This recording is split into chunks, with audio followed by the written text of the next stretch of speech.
नमस्कार, महासत्ता न्यूज मध्ये आपले स्वागत आहे।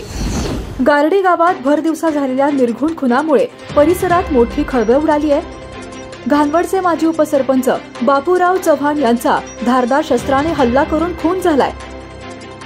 गारडीतून नेवरीकडे जाणाऱ्या रस्त्यावर खुनाचा हा धक्कादायक प्रकार समोर आलाय। बापूराव चव्हाण यांचा खून करून हल्लेखोर घटनास्थळावरून फरार झालेत।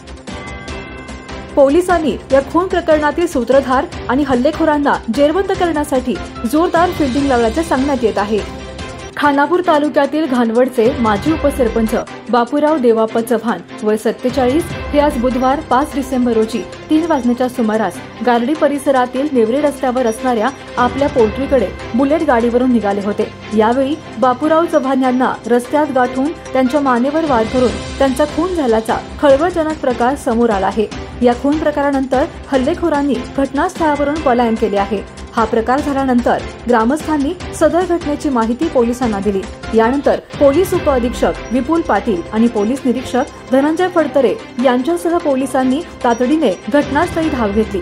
माजी उपसरपंच चव्हाण यांचा खून राजकीय वैमनस्यातून झाला आहे की अन्य कोणत्या संबंधातून याची माहिती पोलीस घेत आहेत। त्यांसह सांगलीच्या एलसीबी पथकाने देखील घानवड परिसरात घटनेचा सूत्रधार आणि हल्लेखोरांना पकडण्यासाठी जोरदार फिल्डिंग लावली आहे। भर दिवसा झालेल्या या खुनाच्या घटनेमुळे गारडी घानवड परिसरात उलटसुलट चर्चा सुरू झाल्या आहेत।